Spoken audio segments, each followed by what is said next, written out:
स्वागत है आपका इंडिया न्यूज के डिजिटल प्लेटफॉर्म पर। मैं हूं आपके साथ अतुल प्रताप सिंह। इस देश में विवाद किसी भी बयान पर हो सकता है, स्वाभाविक है। इतना बड़ा देश है, करोड़ों की अरबों की आबादी है और अलग अलग विचारधारा है, और यही इस देश की खूबसूरती है, इस लोकतंत्र की खूबसूरती है। लेकिन कई ऐसे विवाद होते हैं जो कि लोगों के आस्था को सीधे हिट करते हैं, उसे एक तकलीफ के दायरे में ले जाते हैं। ताजा जो बयान है वो है उदयनिधि स्टालिन का। मंत्री हैं, अच्छी बात भी कह सकते थे। हो सकता है कि तमिलनाडु के लिहाज से उनकी बात तो शायद उनकी राजनीति को शूट कर जाए, लेकिन पूरे देश में उनके बयान के बाद बवाल मचा है। वो चाहे हरियाणा हो, वो चाहे बिहार हो, वो चाहे देश की राजधानी दिल्ली हो, बड़े से बड़े कद के नेता और तमाम लोग जो कि सनातन से जुड़े हुए हैं, वो अपनी नाराजगी खुलकर जाहिर कर रहे हैं। हरियाणा में गृह मंत्री अनिल विज ने कहा कि सनातन के बारे में अल्प ज्ञान है स्टालिन को। बिहार के सुशील मोदी कहते हैं कि ऐसे लोगों पर देशद्रोह का मुकदमा होना चाहिए। स्टालिन जानते ही नहीं है कि सनातन कब शुरू हुआ, सनातन का कोई अंत नहीं है, अनंत है। लेकिन अपने अल्प ज्ञान के चलते स्टालिन ने जो कह दिया वो सनातन का सीधे सीधे अपमान है। उन तमाम देशवासियों का अपमान है जो कि सनातन परंपरा में अपनी आस्था रखते हैं।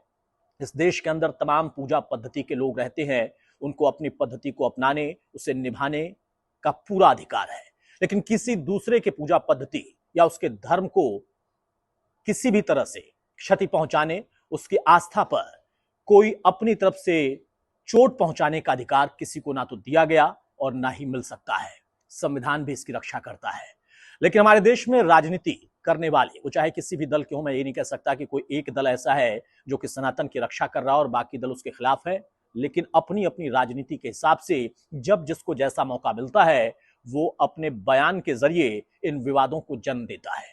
व्यक्तिगत तौर पर उसकी पार्टी के स्तर पर, उसके कार्यक्षेत्र के स्तर पर उसकी राजनीति को शायद इसका लाभ मिल जाता हो, या मिला भी होगा, या भविष्य में मिल जाएगा। लेकिन सनातनियों की आस्था को चोट पहुंचाना यह अपने आप में अपमानजनक है। देश के अंदर इस बयान के बाद एक रोष भी है, नाराजगी भी है और सियासी बयानबाजी भी है। स्टालिन अपने बयान पर आगे कायम रहते हैं या फिर इसको लेकर कोई सफाई पेश करते हैं, यह देखने वाला विषय होगा। लेकिन फिलहाल उनके बयान को लेकर बहुत ज्यादा बवाल मचा है और कहा जा रहा है कि तमिलनाडु में बीजेपी इसको बड़ा मुद्दा बना देगी। 24 के आम चुनाव के लिए बीजेपी इस वक्त तमिलनाडु में बहुत अंदर तक अपनी पैठ बनाने की कवायद में है। लेकिन इस बयान का असर सिर्फ तमिलनाडु तक रहेगा या देशव्यापी होगा, क्योंकि नरेंद्र मोदी जो कि देश के प्रधानमंत्री हैं और बीजेपी के शीर्ष नेता, उनका अंदाज, उनको जानने वाले जानते हैं कि कब किस अंदाज में वो कौन सी बात करेंगे और किसी और के बयान को वो चुनाव के दौर में कैसे प्रस्तुत करेंगे, उसका कितना बड़ा सिनेरियो बना देंगे, ये अपने आप में सबने देखा समझा हुआ है। लेकिन बीजेपी की या नरेंद्र मोदी के पिच पर कई बार विपक्षी दल, उनके नेता फिसल जाते हैं।